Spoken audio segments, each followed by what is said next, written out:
رب کا پتہ اور وہ اپنے بندوں کے دل میں ملا.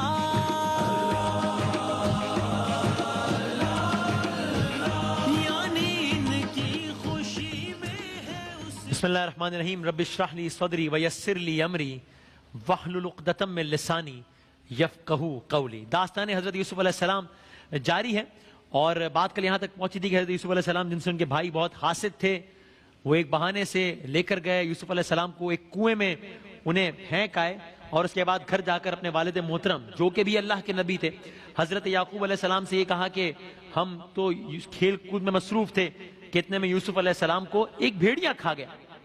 تو اب کیا ہوا؟ ادھر حضرت یوسف علیہ السلام جنہیں بھائی کنویں میں پھینک آئے تھے وہ اللہ کے ذکر اور مناجات میں مشغول تھے کنویں میں. سبحان اللہ. کتنے میں کیا ہوا؟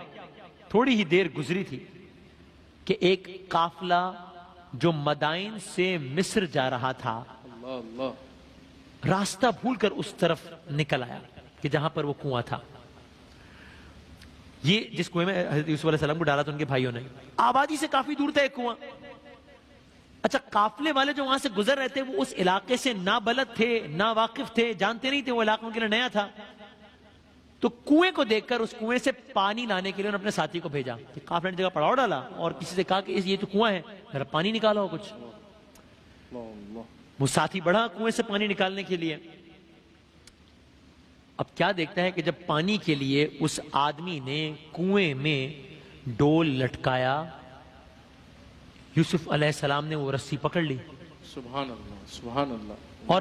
اور جب اس نے ڈول کھینچا تو کھینچنے والے کی حیرت کی انتہا نہ رہی جب اس نے دیکھا کہ اس ڈول کے ساتھ ایک مہتاب کنویں سے برآمد ہو رہا ہے. یوسف علیہ السلام کے حسن کے تو ویسے بھی چرچے ہیں. سبحان اللہ سبحان اللہ. کیا کہنے. اب اس نے یہ ساری باتیں قافلے والوں کو بتائی. قافلے والوں کو بتایا کہ ارے اس کنویں سے تو ایک انتہائی حسین و جمیل نوجوان برآمد ہوا ہے. قافلے والے ششتے ششتے رہ گئے. ابھی ان کی حیرت ختم نہیں ہوئی تھی کہ ایک اور واقعہ ہوا وہاں پر. کیا ہوا؟ ابھی یہ قافلے والے اس بات پر تبصرہ کر رہے ہیں غور فرما رہے ہیں حیرت میں پڑے ہوئے ہیں کہ کنویں سے ایک انسان نکل آیا ہے جو کہ بہت حسین و جمیل ہے. کہ اتنے میں برادران یوسف کے جنہوں نے یوسف علیہ السلام کو اس کنویں میں ڈالا تھا وہ وہاں پہنچ گئے. ایک نئی صورتحال پیدا ہو گئی. ایک نیا منظرنامہ پیش آ گیا. وہ بھائی جو یوسف علیہ السلام کو کنویں میں ڈال آئے تھے وہ یہ دیکھنے کے لیے آیا کرتے تھے کہ آیا ابھی تک یوسف زندہ ہیں یا فوت ہو گئے ہیں. اب کی بار جو یہ دیکھنے آئے تو انہوں نے دیکھا کہ قافلے والوں نے حضرت یوسف علیہ السلام کو کنویں سے نکال لیا ہے. اب انہیں ایک اور چالاکی سوجی ان بھائیوں کو. انہوں نے کیا کیا؟ یہ اس قافلے کے سردار کے پاس آئے اور کہنے لگے کچھ معلوم ہے بھائی جس لڑکے کو تم نے کنویں سے نکالا ہے یہ دراصل ہمارا غلام ہے. وہ کل اس کنویں میں گر گیا تھا. آج جب ہم اسے کنویں سے نکالنے کے لیے آئے ہیں تو ہم نے دیکھا کہ تمہارے لوگوں نے اسے پہلے ہی نکال لیا ہے. سالار قافلہ نے کہا کہ بھائی یہ تمہارا غلام ہوگا لیکن اس کی جان آپ جانتے ہیں غلاموں کا سارا سلسلہ ہوتا زمانے میں. اس نے کہا بھائی تمہارا غلام ہوگا لیکن اس کی جان ہم نے بچائی ابھی ہمارا غلام ہے. سگے بھائی کہہ رہے ہیں کہ غلام تھا ہمارا. انہوں نے کہا نہیں ہمارا غلام ہے اور اب اس کو ہم اپنے ساتھ لے کر جائیں گے. یہ اب ہمارا غلام ہو گیا ہم نے اس کو بچایا ہے. اچھا بھائی تو پہلے ہی چاہتے تھے کہ کسی طریقے سے بس معاملہ تمام ہو جائے یا اگر میں اپنے الفاظ میں کہوں کہ بس جان چھوٹ جائے. بھائیوں نے ان قافلے والوں سے پوچھا اچھا تم لوگ کہاں جا رہے ہو؟ قافلے والوں نے کہا مصر جا رہے ہیں. یہ سن کر یوسف علیہ السلام کے بھائیوں نے اس پر کوئی رد عمل کوئی ریاکشن ظاہر نہیں کیا. کیوں؟ اس پر کوئی حیرت کا اظہار نہیں کیا, اس پر کوئی احتجاج نہیں کیا, اس پر ان کو منع نہیں کیا, کیونکہ دل سے تو وہ بھی یہ چاہتے تھے کہ یوسف علیہ السلام اس ملک سے چلے جائیں کس طریقے سے. تو کیا ہوا؟ ان کے بھائیوں نے اس پر کوئی رد عمل ظاہر نہیں کیا. یوسف علیہ السلام کو ایک قافلہ قیدی بنا کر غلام بنا کر لے کر جا رہا ہے. سگے بھائی دیکھ رہے ہیں اور کسی رد عمل کا اظہار نہیں کر رہے. الٹا ان سے یہ کہنے لگے اللہ اکبر. بھائی ان کے اس قافلے کے سردار سے یہ کہنے لگے کہ دیکھو یہ جو غلام ہے نا یہ بہت سرکش ہے. اللہ اکبر. یہ بہت نافرمان ہے. تو اس کو اگر اس انداز سے لے کر جاؤ گے این ممکن ہے فرار کا راستہ اختیار کر لیں. کیا کریں؟ مشورہ یہ ہے کہ اس کے گلے اور پاؤں میں توق اور زنجیر ڈال دو. اس کو اس عالم سے یہاں سے لے کر جاؤ. اللہ اللہ. اب وہ قافلے کے سردار نے سوچا کہ یہ لوگ کہ جن کا یہ غلام رہا ہے، وہ تو یہی سمجھ رہا تھا نا، ان سے بہتر کون جانتا ہوگا ان کو؟ تو اس کا مطلب بالکل ٹھیک مشورہ ہے یہ. اس تجویز پر عمل کیا گیا. قافلے کے سردار نے زنجیریں منگوائی، توق منگوائی. توق منگوا کر جب حضرت یوسف علیہ السلام کے سامنے رکھا گیا، یوسف علیہ السلام کی چیخ بلند ہوئی، گریہ کرنے لگے. سردار قافلہ نے کہا اے غلام، اللہ اکبر، اللہ کے نبی تھے حالانکہ، لیکن وہ تو نہیں جانتا تھا. کہا اے غلام تو روتا کیوں ہے؟ حالانکہ ایک سرکش غلام کی تو یہی سزا ہے. آپ نے ارشاد فرمایا ارے میں اس توق کو، ان زنجیروں کو دیکھ کر نہیں رو رہا، میں تو اس وقت کو یاد کر کے رو رہا ہوں کہ جب رب کائنات اپنے فرشتوں کو حکم دے گا کہ گناہگاروں کو پکڑ کر ان کے گلے میں آگ کے توق اور زنجیر ڈال دو کہ انہوں نے ہماری اطاعت سے سرکشی کی ہے، تو اس وقت انسان کا کیا عالم ہوگا. اللہ اللہ. میں تو یہ سوچ کر اللہ اکبر. رو رہا ہوں، میں تو یہ سوچ کر گریہ کر رہا ہوں. اللہ کے نبی تھے نا، یعنی اللہ کے نبی اس پریشانی کے عالم میں بھی اپنی ذاتی تکالیف پر نہیں روئے، انسانیت پر آنے والی تکالیف کا سوچ کر آپ دیدہ ہو گئے. ایک لمحے کو رک کر یہاں کہوں، ہم یوسف علیہ السلام کی بات کر رہے ہیں کہ جنہیں اپنی امت کی، کہ جنہیں انسانوں کی، کہ جنہیں انسانیت کی اتنی پرواہ ہے. سوچئے میرے آقا ختم المرسلین رحمت للعالمین فخر یوسف احمد مجتبی محمد مصطفیٰ صلی اللہ علیہ وآلہ وسلم کو اپنی امت کا کتنا خیال ہوگا. اللہ اللہ اکبر. واہ واہ واہ. تو اب سالار قافلہ جب یہ ساری گفتگو ہوئی، جب یوسف علیہ السلام نے یہ الفاظ کہے، سالار قافلہ ان کے اس کلام سے بڑا متاثر ہوا.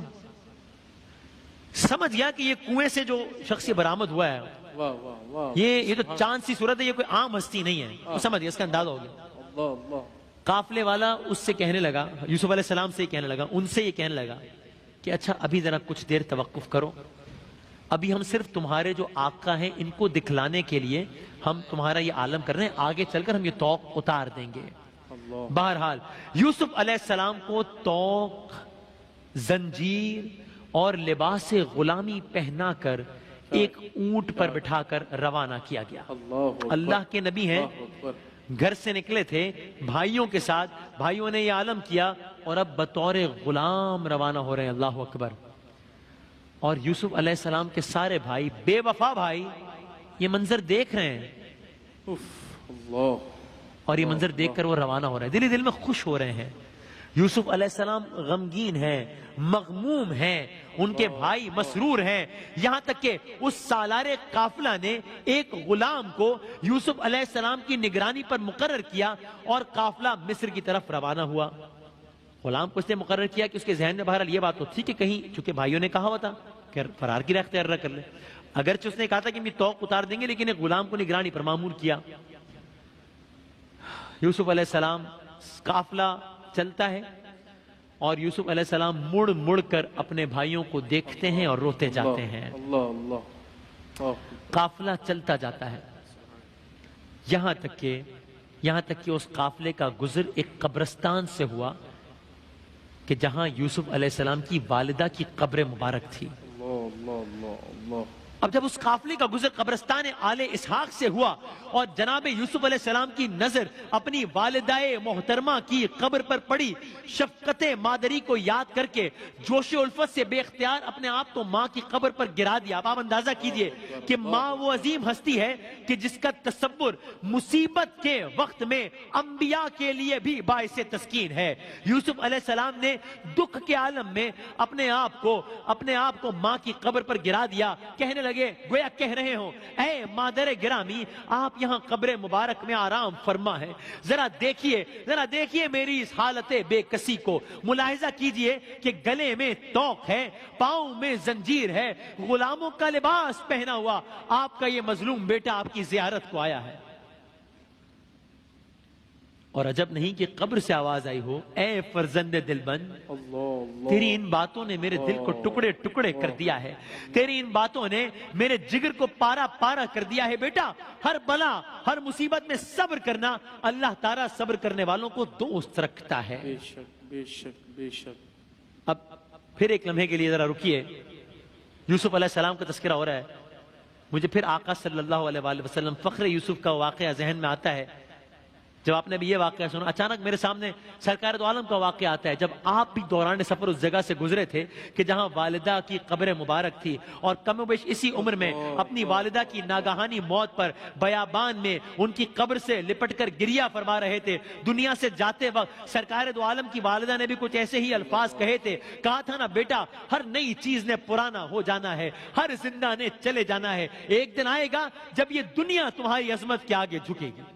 اللہ اکبر، اللہ اکبر۔ ابھی یہ آہو زاری کر رہے تھے یوسف علیہ السلام، یہ مکالمہ کر رہے تھے کہ اتنے میں ایک اور واقعہ ہوا۔ کیا ہوا؟ یوسف علیہ السلام رکے ہیں، والدہ کی قبر پر بیٹھے ہیں، گریہ وزاری کر رہے ہیں کہ اتنے میں حفاظت پر مامور غلام، جن کو کہا گیا تھا کہ تم ان کا دھیان رکھنا، جو کہیں چلا گیا تھا، کسی حادث سے چلا گیا تھا، واپس لوٹ آیا۔ اب اس جگہ جہاں وہ یوسف علیہ السلام کو چھوڑ کر گیا تھا، جب اس نے وہاں پر یوسف علیہ السلام کو نہ پایا، وہ بہت گھبرایا، سوچنے لگا کہ میں اپنے سردار کو کیا جواب دوں گا۔ اچانک اس کی نظر پڑی کہ یوسف علیہ السلام ایک قبر کے نزدیک بیٹھے ہیں، آتے ہی کہنے لگا، ارے بے شک تمہارے آقاؤں نے تمہارے بارے میں سچ کہا تھا، تم تو واقعی بہت سرکش ہو۔ اور یہ کہہ کر اس ظالم نے بہت ہی برے طریقے سے پیش آیا یوسف علیہ السلام سے، لیکن اللہ کے نبی نے جواباً منہ سے کچھ نہ کہا، حالانکہ اس نے وہ کام کیا جو اللہ کے نبی کے شایان شان نہیں تھا۔ اللہ کے نبی نے منہ سے کچھ نہ کہا، لیکن دل سے ایک ایسی سرد آہ کھینچی کہ جنوں ملائکہ میں کوہرام برپا ہو گیا، سیاہ آندھی چلنے لگی، بجلی چمکنے لگی، عذاب کی سی کیفیت پیدا ہو گئی۔ یہ کیفیت دیکھ کر قافلے والے پناہ مانگنے لگے۔ اب اس غلام کو بھی اندازہ ہو گیا کہ یہ معاملہ اتنا سادہ نہیں ہے، یہ کوئی عام ہستی نہیں ہے۔ وہ غلام یوسف علیہ السلام کو لے کر قافلے میں پہنچا اور قافلے والوں سے کہا، ارے یہ معاملہ ہوا تھا، میں نے یہ کر دیا تھا کہ جس کے بعد یہ آثار ظاہر ہونے لگے ہیں۔ سالار قافلہ نے یوسف علیہ السلام سے پوچھا، کیا تم فرار کا ارادہ رکھتے تھے؟ آپ نے فرمایا، اے بندہ خدا، میں اس توق کو، اس زنجیر کو پہن کر کہاں جا سکتا ہوں؟ ارے میں نے تو ماں کی قبر کو دیکھ کر خود کو اونٹ کی پشت سے گرایا اور اپنی ماں کی قبر سے لپٹ کر رو رہا تھا کہ اس غلام نے آ کر میرے ساتھ یہ حرکت کی۔ میں نے پھر بھی بد دعا نہیں کی، بس ایک سرد آہ بھری تھی۔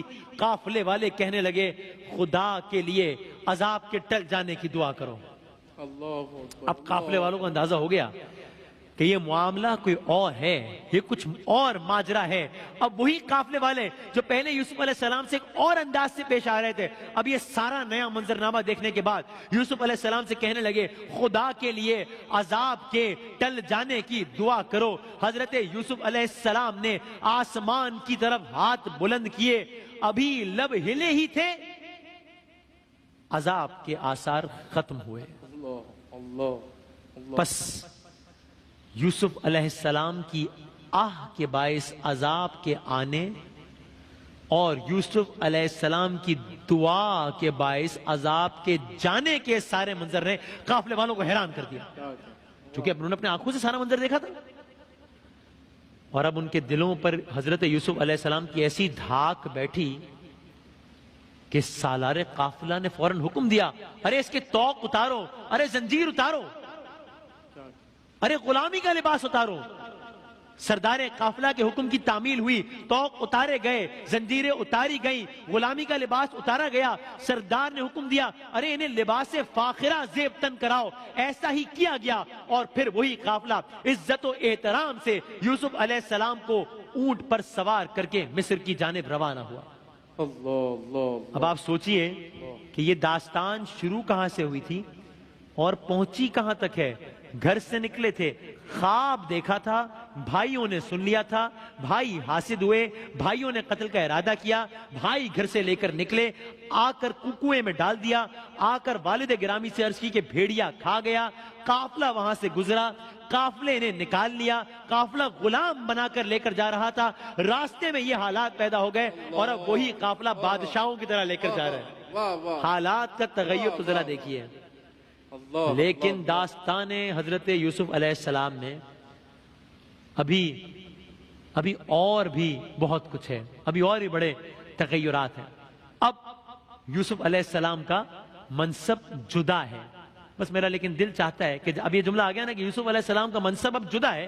پہلے غلام کی طرح لے کر جائے جا رہے تھے اور اب بادشاہوں کی طرح. تو میرا دل چاہتا ہے کہ اب ایک شعر فخر یوسف کے حوالے سے بھی سنا دیجئے، میرے آقا سے متعلق بھی، کہ یہاں ہم نے کہا کہ اب یوسف علیہ السلام کا منصب جدا ہے، لیکن یہ تو ایک حقیقت ہے نا، یہ تو ہمارا ایمان ہے نا کہ سارے نبیوں کے عہدے بڑے ہیں، میرے آقا کا لیکن آقا کا منصب جدا ہے. وہ امام صف انبیاء ہیں، ان کا رتبہ بڑوں سے بڑا. آپ ایک شعر سنا دیجئے، ان سے واقعے کا اختتام کرتے ہیں انشاءاللہ آج کے.